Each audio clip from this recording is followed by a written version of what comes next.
Hello everybody and welcome to the midweek market update from Smack the Markets for the 27th of November. So this week we've seen continued strength in the US equity markets. In fact, the major three equity markets pushing on to all-time highs pretty much every day this week so far. And the main sort of driver of that, of course, has been the sentiment around the US and China trade negotiations of that phase one deal. So it seemingly seems to be going very well, and that optimism playing out into the stock markets.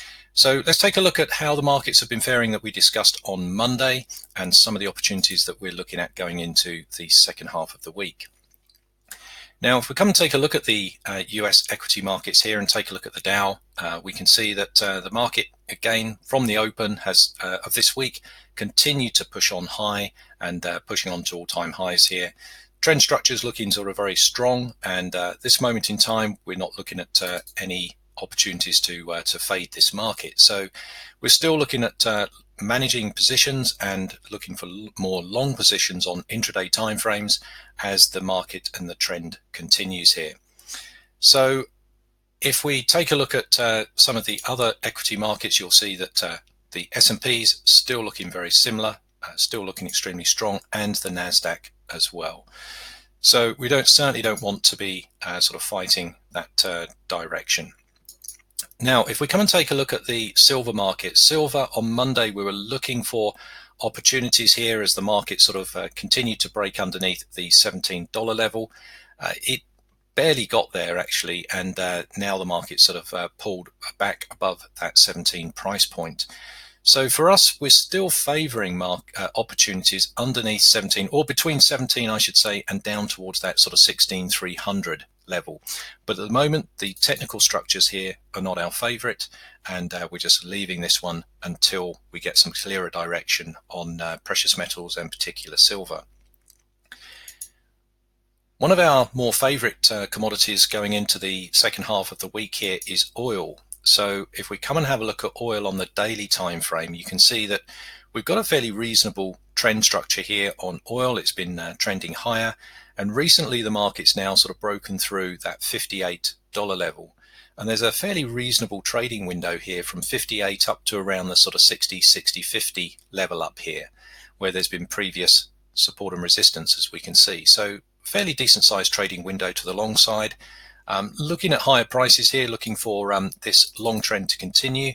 And if we come down to the 4-hour time frame, we can see that just on the 4-hour time frame, you can see there's a bit of a level around that sort of 58.50 level, around this sort of highs. There's a bit of a level there on the lower time frames.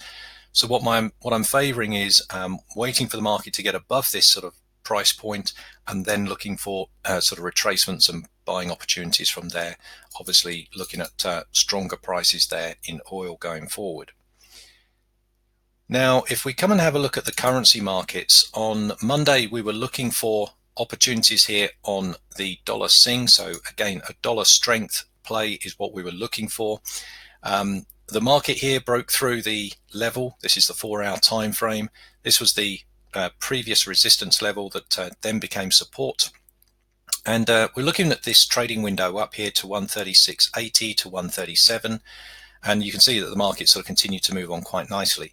Still, our favorite here is again preferences to strong on the and long on the US dollar.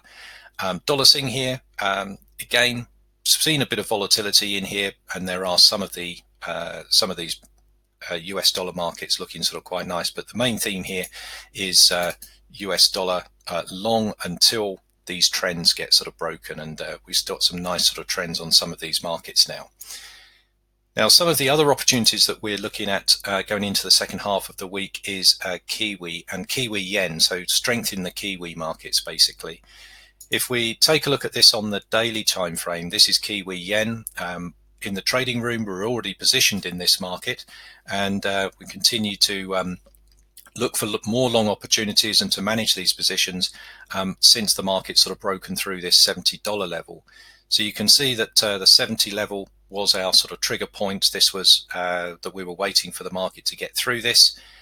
We've now broken through this, and we've got, well, We got sort of reasonable distance here to the long side up to around the sort of 70.50 area, 71.50 I should say, up to around the sort of 72 area up here too. So reasonable distance to the long side on Kiwi yen. And of course this market taking advantage of that strength in the Kiwi and the weakness in the yen as well. So there's a few markets there that we're keeping a close eye on in the trading room going into the second half of the week. I certainly hope it helps and look forward to speaking to you next time. Bye for now.